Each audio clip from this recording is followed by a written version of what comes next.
Tick talk Durgarao గురించి ప్రత్యేకించి చెప్పాల్సిన అవసరం లేదు. ఆ యాప్ వాడుకలో ఉన్నప్పుడు ఎంత ఫేమస్ అయ్యాడో మనందరికీ తెలుసు. నక్కిలిసు గొలుసు పాటకి మాస్ స్టెప్పులు వేస్తూ ఓవర్ నైట్ స్టార్ అయిపోయాడు.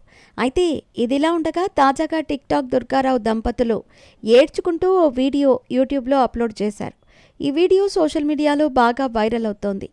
ఇటీవలే అతని భార్యతో కలిసి ఓ ఈవెంట్లో నక్కిలెసు గొలుసు పాటకి అదిరిపోయే స్టెప్పులు వేస్తూ మళ్లీ వార్తల్లో నిలిచాడు. అప్పుడు కూడా ఈ సాంగ్తోనే ఫేమస్ అయ్యాడు. ఇప్పుడు కూడా అదే ఫామ్ను కొనసాగిస్తూ ప్రేక్షకులను అలరిస్తూనే ఉన్నాడు. తనకి సంబంధించిన ఫ్లెక్సీలను చించేసి కోసేసి వాటి గుమ్మం ముందు పడేశారంటూ ఏడ్చుకుంటూ వీడియో పెట్టాడు. ఇప్పటి వరకు ఎన్ని బ్యాడ్ కామెంట్లు పెట్టినా కూడా ఈ రోజు వరకు పట్టించుకోలేదు. ఇప్పుడు ఈ రోజున ఇలా చేశారంటే చాలా చాలా బాధగా ఉంది. మేము మా పని మేము చేసుకుంటున్నా కూడా చూసి తట్టుకోలేకపోతున్నారంటూ ఆయన మాటల్లో చెప్పుకొచ్చాడు. లక్ష్మీపురం దేవరపల్లికి 4 కిలోమీటర్ల దూరంలో ఉన్న పల్లెటూరులో టిక్ టాక్ దుర్గారావు ఉంటున్నాడు. ఆయన ఒక రైతు బిడ్డ.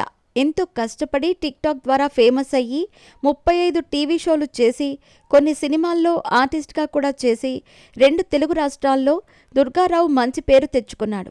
ఆయన సతీమణి అంటే తెలియని వారెవ్వరూ లేరు. అలాంటి భార్యాభర్తలు లక్ష్మీపురం గ్రామంలో ఉంటున్నందుకు గర్వపడాలి. యూట్యూబ్లో 10 లక్షలు సబ్స్క్రైబర్స్ వచ్చినందుకు ఆయన అభిమానులు ఫ్లెక్సీలు ప్రజెంట్ చేసి ఆయన ఇంటి ముందు పెట్టారు. అలాంటి ఫ్లెక్సీలు చించేశారు. దుర్గారావు గారు ఏడుపులే ఎదుగుదల. ఏడ్చేవారు ఏడుస్తారు, నవ్వేవారు నవ్వుతారు. ఏం పట్టించుకోనవసరం లేదు. మీ ప్రాక్టీస్ మీదే. మీరు చేసే ప్రోగ్రామ్స్ బావుంటాయి. అలాగని మనం అందరికీ నచ్చాలని లేదు. శత్రువులు ఏదో ఒక దిక్కులో ఉంటూనే ఉంటారు. అలాంటి వాళ్లను మనం పట్టించుకోకూడదు. మీరు చాలా బాధతో ఈ వీడియో చేసినట్టు తెలుస్తోంది. అలాంటి అవమానాలు లెక్క చేయకండి. మీకు దేవుడు తోడుగా ఉన్నాడు. మీ లైఫ్ ప్రతి ఒక్కరికి ఆదర్శం.